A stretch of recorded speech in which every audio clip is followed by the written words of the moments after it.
양소영 변호사의 상담소 양담소를 찾아주신 여러분 환영합니다. 양소영입니다. 평소 남편의 외도를 의심하던 그녀는 모두가 잠든 새벽 남편의 휴대전화를 몰래 가지고 거실로 나왔습니다. 남편의 외도 증거를 찾으려는 건데요. 그녀는 남편이 잠든 사이 남편의 휴대전화 잠금을 풀었고 남편의 메신저에서 다른 여성과 주고받은 대화 내용을 캡처해서 자신의 휴대전화로 전송했습니다. 그런데 그녀가 이혼이 아닌 이 휴대전화 때문에 법정에 서게 됐습니다. 어떤 일일까요? 법무법인 승인 양소영 변호사입니다. 실제 이렇게 외도 증거를 찾으려고 남편의 휴대전화를 받고 재판에 넘겨진 일이 있었습니다. 법원은 휴대전화를 몰래 본 아내 A씨에게 정보통신망법 위반으로 벌금 100만 원을 선고했습니다.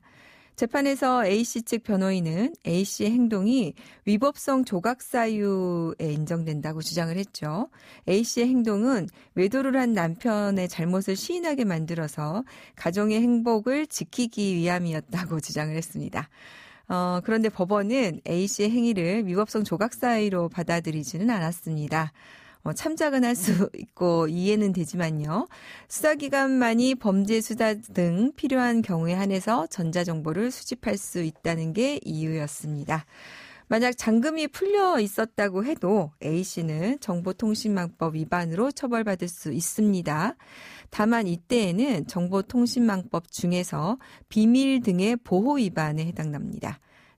이 부분 좀 잘 주의하셔야 될 것 같아요. 자, 잠금이 풀려 있었다 해도 처벌됩니다. A씨는 남편의 메신저 내용을 또 본인의 휴대전화로 전송했죠. 자, 타인의 비밀에 해당하는 남편의 메신저 내용을 제3의 다른 기기로 전송한 것이 또 처벌되는 겁니다. 자, 남편의 메신저 내용을 취득한 행위 자체가 타인의 비밀을 침해 또는 누설한 걸로 보고 처벌이 되는 겁니다. 사실 저는 이제 가사 전문 변호사를 하고 있고 이혼 사건을 많이 하기 때문에 이러한 내용의 상담, 질문을 많이 받습니다.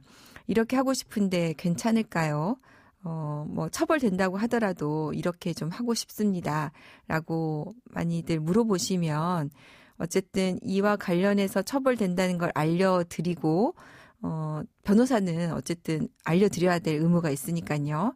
이후의 행동에 대해서는 책임져야 한다는 거 알려드리고 그다음에 이러한 증거가 있다고 해도 재판상으로는 이제는 사용할 수 없다는 것까지 알려드리지만 많은 분들이 가정을 지키고자 해서 무릅쓰고 하고 있는 경우가 많은데요. 이 사건처럼 실제로 남편들이 형사처벌까지 받도록 감행하는 경우도 있습니다. 그래서 주의하셔야 될 것 같습니다. 양담소에서 함께 나눠볼 법률 궁금증이 있으시다면 YTN 라디오 양소영 변호사의 상담소 홈페이지에 남겨주시면 됩니다. 화나고 답답하고 억울한 당신의 법률 고민 함께 풀어볼게요. 오늘은 이남수 변호사님과 함께하겠습니다. 변호사 안녕하세요. 안녕하세요. 이남수 변호사입니다. 우리 이남수 변호사님 양담소 첫 출연이신데요. 귀한 시간 내주셔서 감사합니다. 감사합니다. 저 살짝 소개 좀 해주세요. 네. 저는 법무법인 경연에 소속되어 민형사 사건을 전담하고 있고 주로 부동산 사건, 성범죄 사건을 주로 담당하고 있습니다. 운동을 좋아해서 금년 3.1절에 운동하는 변호사로 KBS 모 방송에 출연을 했었는데 그때 이제 양 변호사님과 같은 조로 퀴즈를 풀면서 인연이 시작됐습니다. 근데 몸짱 변호사님으로 유명하시더라고요. 이렇게 유명한 변호사님하고 제가 방송에서 너무 좋아서 양담소에도 한번 제가 모셨습니다. 자, 오늘 준비된 사연 만나보고 계속 얘기 나눠볼게요. 저는 2017년 7월 의류 매장을 하려고 강남에 상가를 임차했습니다. 건물주와의 임차 계약 조건은 보증금 5억 원에 차임 1,000만 원, 임대차 기간을 4년으로 정했는데요. 다행히도 작년부터 저희 매장에 유명 연예인들이 자주 온다고 입소문이 나면서 매출이 매우 높아졌습니다. 그래서 건물주에게 계약을 2년 더 연장하겠다고 했는데요. 건물주는 저와 같은 고액 보증금의 임차인은 상가 임대차법의 보호를 받지 못한다며 계약기간 4년이 끝나는 올 7월에 나가라는 겁니다. 제가 알기론 계약 갱신 요구권 관련 규정이 2018년에 바뀌어서 계약 갱신 요구권 행사 기간이 5년에서 10년으로 연장되었다고 들었습니다.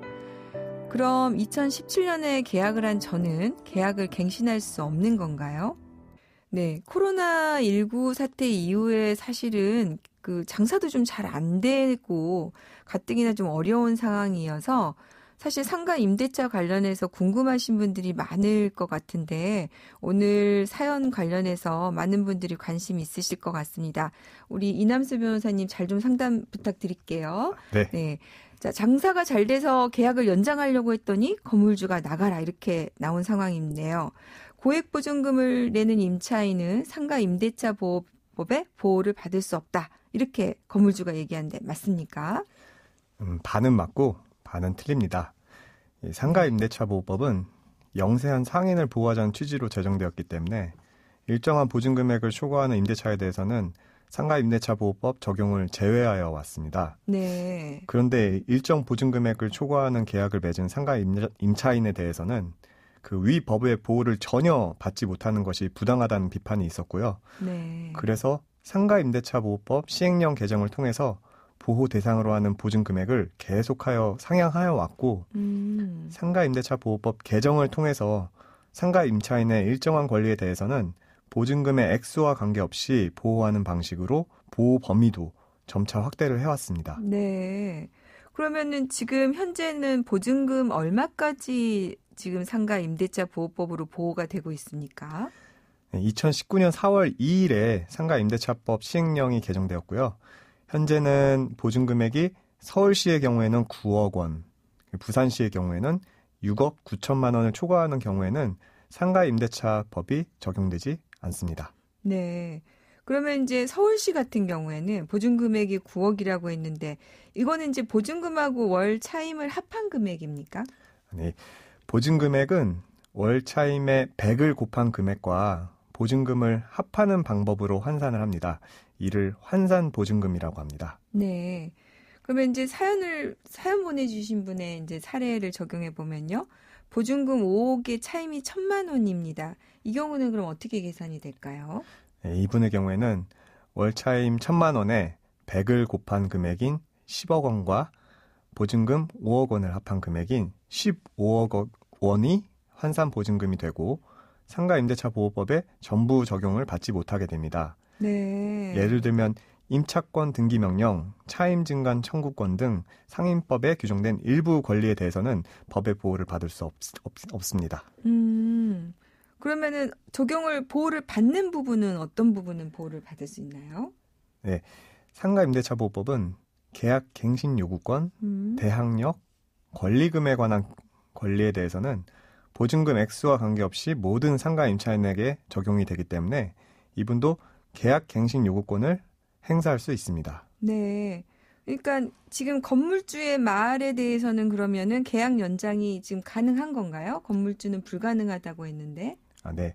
이 사례자는 그 2017년 7월에 계약 기간을 4년으로 하는 임대차 계약을 체결하였기 때문에 2021년 7월이 만료일입니다. 네. 다만 개정 전 법률에 따라 5년의 범위 내에서 계약 갱신 요구권을 행사할 수 있는 자입니다. 따라서 2018년 10월 16일 이후에 계약 갱신 요구권을 행사를 하면 계약을 갱신하고 개정법 적용을 받아 10년의 기간 동안 임대차 기간을 보장받을 수 있게 됩니다. 그러므로 건물주에게 기존 계약 기간이 총 4년이었다고 하더라도 2년 더 계약 기간 연장을 요구할 수 있는 것입니다. 네. 그러면은 만약에 2017년 7월에 계약 기간을 5년으로 임대차 계약을 맺었다면 이럴 경우에는 어떻게 되나요?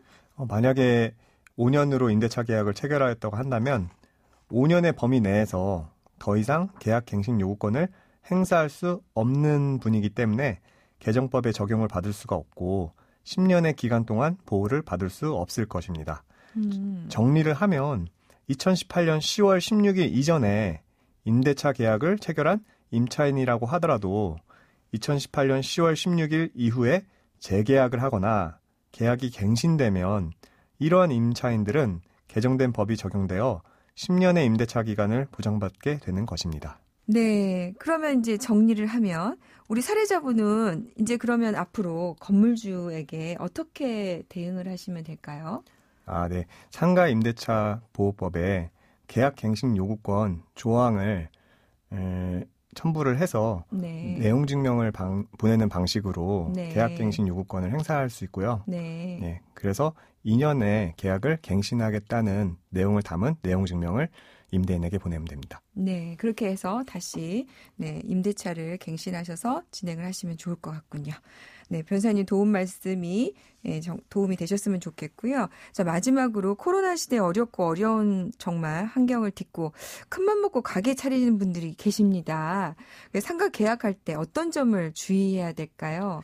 네, 상가 계약을 할 때 주의하실 점은 과도하게 긴 계약을 체결하거나 지급하기 어려울 정도로 고액의 조건으로 형성된 곳은 피하셔야 합니다. 네. 계약 체결 이후에는 계약 조건이 아무리 불공정하더라도 이 부분에 대해서는 그 사적 자치의 원칙을 적용을 받기 때문에 다투기가 쉽지 않습니다.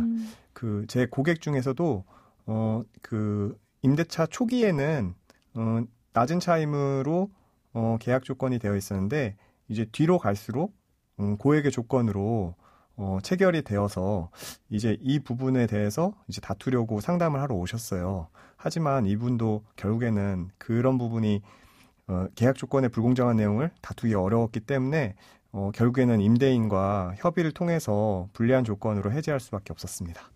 네. 오늘 상가 임대차 관련해서 이남수 변호사님과 함께 도움 말씀 들어봤습니다. 변호사님 감사합니다. 감사합니다. 양소영 변호사의 상담소 양담소는 내일 또 문을 엽니다. 끝곡 빌 위더스의 Lean on Me 들려드릴게요. 양소영이었습니다.